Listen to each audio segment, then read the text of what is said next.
Like every story, there is a beginning and there is an end. And this one starts with a chance encounter between Dr. Watson and Stamford. So this happens in the A Study in Scarlet book by Sir Arthur Conan Doyle. Dr. Watson is having a drink at the Criterion Bar and Restaurant. Now, the Criterion Bar is located in Piccadilly Circus of London, if you didn't know, and it was built by Thomas Verity between 1871 and 73 for Spears and Pond. Thomas Verity is widely known throughout London for all his theaters that he built, including the Criterion Bar, but his most notable achievement is actually the pavilion's Lord's Cricket Ground, built between 1889 and 90. So the Criterion consists of dining rooms, a restaurant and bar on the ground floor, dining room on the top floor, theater on the bottom, yada yada yada. And the greatest thing about it is gorgeous interiors. I mean, so spectacular, so fancy.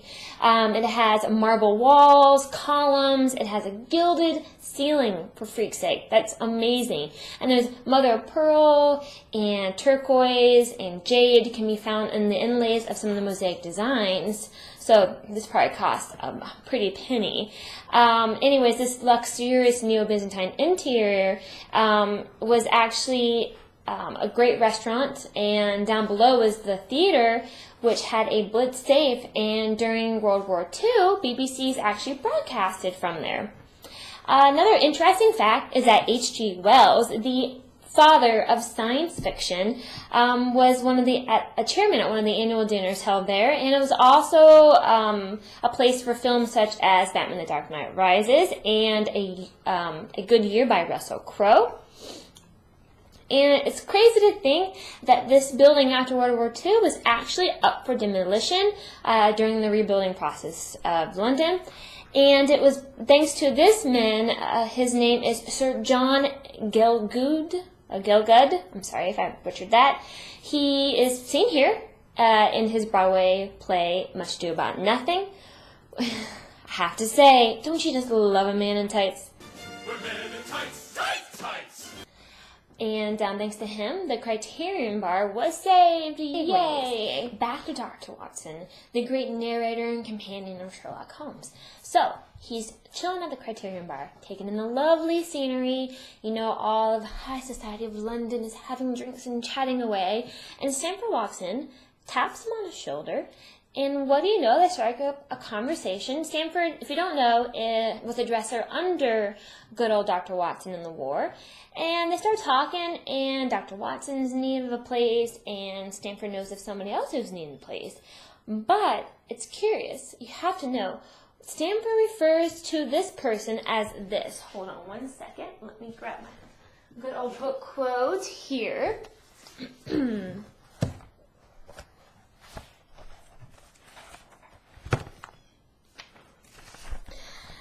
A little queer in his ideas, and a little too scientific for my taste. It approaches too cold-bloodedness. I could imagine his giving a friend a little pinch of the latest vegetable alkaloid. Not out of malevolence, you understand, but simply out of his spirit of inquiry, in order to have an accurate idea of the effects.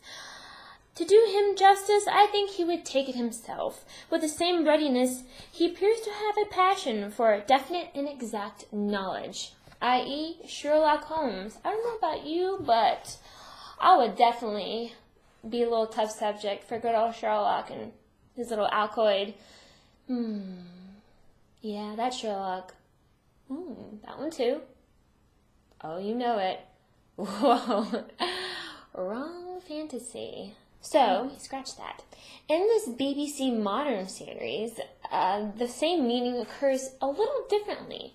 Instead of being at the Criterion Bar, it takes place at Russell Square Gardens. Now, a little back history behind Russell Square Gardens. I try not to bore you, but it's really cool. It's in the year 1800, the 5th Duke of Bedford.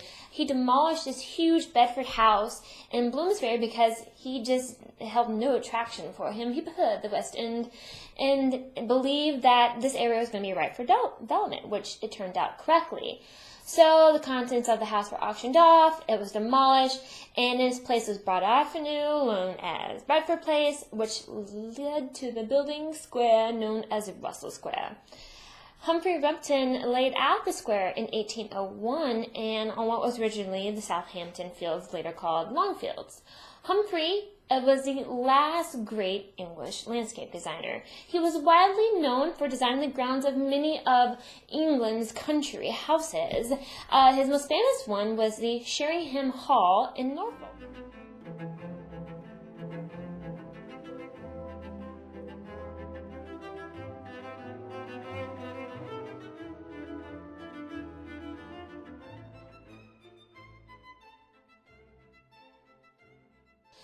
Humphrey is the equivalent of Andrew Jackson Downing, who was the most influential U.S. Landscape designer. An example of his best work, done with Calvert Vaux of London, was actually, get this, the White House. Yeah, the freaking White House. You know, no big deal or anything. Yeah, the freaking White House.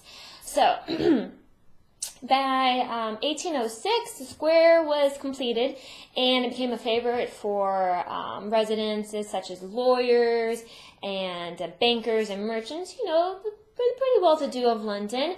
Notable residents in the 20th century was actually the famous poet T.S. Eliot. He had one of his offices here. Russell Square is actually not the largest public square in London. That title is held to Lincoln Inn Fields. So the journey continues onwards, and Dr. Watson, Stamford head along to St. Bartholomew Hospital, also known as St. Bart's in London.